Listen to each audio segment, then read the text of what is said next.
అందరికీ నమస్కారం. ఈరోజు మనం ఒక అద్భుతమైన ఆలయం గురించి తెలుసుకోబోతున్నాం. ఊహించుకోండి, అక్కడ ఎలాంటి ఇంధనం లేకుండా, అవును, ఏ ఆధారం లేకుండానే శతాబ్దాలుగా జ్వాలలు నిరంతరం మండుతూనే ఉన్నాయి. ఇంతకీ ఆ అగ్ని రహస్యమేంటి? పదండి, ఈ ప్రయాణంలో తెలుసుకనుకుందాం. ఈ ప్రశ్న వినడానికి సింపుల్గా అనిపించవచ్చు, కాని దీని వెనక సైన్స్, విశ్వాసం, ఇంకా చరిత్ర కలగలిసిన ఒక పెద్ద కథే ఉంది. ఈ అంతుచిక్కని రహస్యాన్ని ఛేదించడమే మన ఈనాటి అన్వేషణ. ఈ ప్రశాంతమైన హిమాలయ పర్వతాల మధ్య హిమాచల్ ప్రదేశ్లో ఒక ఆలయముంది. అక్కడ ఎలాంటి కట్టెలు, నూనె లేకుండా కేవలం రాళ్ల సందుల నుండి 9 జ్వాలలు వందల సంవత్సరాలుగా వెలుగుతూనే ఉన్నాయి. అసలీ అద్భుతం వెనుక ఉన్న కథేంటో చూద్దాం రండి.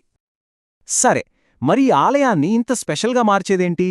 అది కేవలం ఆ మంటలు మాత్రమే కాదు, ఆ మంటల చుట్టూ అల్లుకున్న ఆరాధనా విధానం. అదేంటో ఇప్పుడు చూద్దాం. మన దేశంలో చాలా ఆలయాలకు ఇది పూర్తి భిన్నం. ఎందుకంటే ఇక్కడి గర్భగుడిలో ఒక్క విగ్రహం కూడా ఉండదు. అవును, విన్నది నిజమే, జీరో. ఇక్కడ పూజలందుకునేది ఆ నిరంతరం వెలిగే జ్వాలలే. భక్తులు ఆ జ్వాలలనే రూపంలేని దేవతగా కొలుస్తారన్నమాట. మరి ఈ జ్వాలలనే దేవతగా ఎందుకు కొలుస్తున్నారు? ఈ ప్రశ్నకు సమాధానం మనల్ని ఒక ప్రాచీన పురాణ గాథలోకి తీసుకువెళ్తుంది. ఆ స్టోరీ ఏంటో ఇప్పుడు తెలుసుకుందాం. అయితే ఈ కథను పూర్తిగా అర్థం చేసుకోవాలంటే మనం ముందుగా శక్తిపీఠం అంటే ఏంటో తెలుసుకోవాలి. పురాణాల ప్రకారం సతీదేవి శరీరభాగాలు ఎక్కడెక్కడ పడ్డాయో ఆ ప్రదేశాలనే శక్తిపీఠాలు అంటారు. ఇవి హిందూ మతంలో చాలా పవిత్రమైనవి. పురాణమేం చెప్తోందంటే, శివుడిని శాంతింపచేయడానికి విష్ణుమూర్తి సతీదేవి శరీరాన్ని తన సుదర్శన చక్రంతో ఖండించినప్పుడు ఆమె అగ్నినాలుక పడిన ప్రదేశమే ఈ జ్వాలాముఖి అని నమ్మకం. అందుకే ఇక్కడ వెలిగే ఈ జ్వాలలు ఆ దేవత యొక్క శక్తి స్వరూపంగా పూజలందుకుంటున్నాయన్నమాట. ఈ పురాణ గాథ వల్ల ఈ ప్రదేశానికి ఒక దైవిక శక్తి వచ్చింది. మరి ఇంతటి శక్తివంతమైన ప్రదేశం గురించి విన్నప్పుడు చరిత్రలోని గొప్ప చక్రవర్తులు కూడా ఆకర్షితులయ్యారు కదా. వారిలో ఒకరు ఈ జ్వాలల శక్తిని స్వయంగా టెస్ట్ చేయాలనుకున్నారు. ఆ చక్రవర్తే మొఘల్ పాలకుడైన అక్బర్. ఈ శాశ్వత జ్వాలల గురించి విని ఆయనకు అంతగా నమ్మకం కలగలేదట. సో వాటి శక్తిని పరీక్షించడానికి వాటిపైకి ఒక కాలువ ద్వారా నీటిని పంపించి ఆర్పడానికి ప్రయత్నించాడు. కాని ఏం జరిగిందనుకుంటున్నారు? ఆ జ్వాలలో అస్సలు ఆరలేదు. ఆశ్చర్యపోయిన అక్బర్ భక్తితో ఒక బంగారు గొడుగును సమర్పించగా ఆ బంగారం తన స్వచ్ఛతను కోల్పోయి మరో లోహంగా మారిపోయిందని కథనం. ఈ సంఘటన చరిత్రలో ఒక ముఖ్యమైన కథగా నిలిచిపోయింది. ఇది కేవలం ఒక అద్భుతం మాత్రమే కాదు, ఎంత పెద్ద సామ్రాజ్య శక్తి అయినా దైవిక శక్తి ముందు తలవంచాల్సిందే అని చెప్పే ఒక ప్రతీకగా మారిపోయింది. ఇక్కడ చూస్తే మనకు అర్థమవుతుంది ఈ ఆలయ ప్రాముఖ్యత ఏ ఒక్క మతానికో రాజవంశానికో పరిమితం కాలేదు.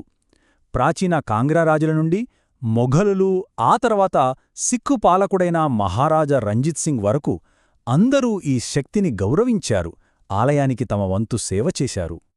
సరే, ఇప్పటిదాకా పురాణాలు, చారిత్రక కథలు విన్నాం. కానీ ఈ అద్భుతం వెనుక ఏదైనా సైంటిఫిక్ రీజన్ ఉందా? ఈ నిరంతర జ్వాలల వెనుకున్న సైన్స్ ఏంటో ఇప్పుడు చూద్దాం.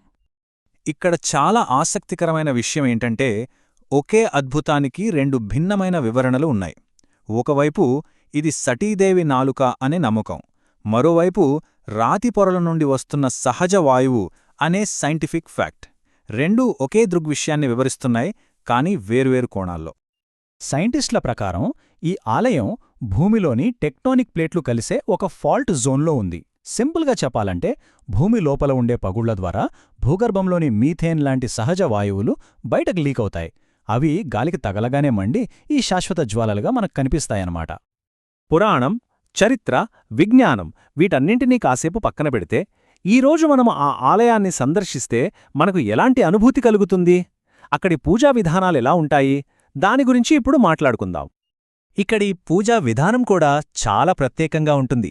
భక్తులు పాలు, నీరు, నెయ్యి వంటి నైవేద్యాలను ఏ విగ్రహానికూ కాదు, నేరుగా ఆ పవిత్ర జ్వాలలకే సమర్పిస్తారు.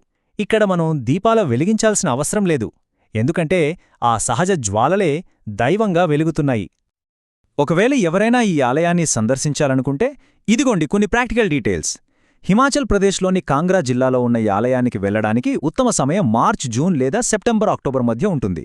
గుర్తుంచుకోవాల్సిన ముఖ్య విషయమేంటంటే గర్భగుడిలో ఫోటోలు తీయడానికి అనుమతించరు. సో మనమిప్పుడు ఈ అన్వేషణ ముగింపు దశకు చేరుకున్నాం. జ్వాలాముఖి కేవలం ఒక ఆలయం కాదు, అది పురాణం, చరిత్ర ఇంకా సైన్స్ ఒకే చోట కలిసే ఒక అద్భుతమైన సంగమస్థానం. ఈ ఆలయ ప్రత్యేకతను ఈ ఒక్క వాక్యంలో చెప్పేయొచ్చు. ఇది భూగర్భశాస్త్రం, పురాణం, చరిత్ర మరియు విశ్వాసం యొక్క ఒక అరుదైన కలయిక. మనం వేర్వేరు ప్రపంచాలుగా భావించేవన్నీ ఇక్కడ ఒకే చోట కలుస్తాయి. అంతిమంగా ఈ జ్వాలలు మనకు ఏం చెబుతున్నాయి? అవి భూమి యొక్క అంతులేని శక్తికి, మనలో ఉండే అంతర్గత స్థైర్యానికి ఒక ప్రతీక. మనం దాన్ని దైవిక శక్తిగా భావించినా లేదా ఒక సహజ అద్భుతంగా చూసినా ఆ శక్తి మనలో ఒక గౌరవాన్ని, ఒక విస్మయాన్ని నింపుతుంది.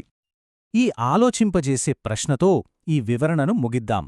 విజ్ఞానం, విశ్వాసం ఈ రెండూ ఒకదానికొకటి పోటీ పడాల్సిన అవసరం లేదని జ్వాలాముఖి మనకు గుర్తుచేస్తుంది. ఒకే అద్భుతాన్ని రెండు భిన్నమైన భాషలలో వర్ణించినప్పుడు బహుశా మనకు ఈ ప్రపంచంపై మరింత సంపూర్ణమైన అవగాహన కలుగుతుందేమో ఆలోచించండి.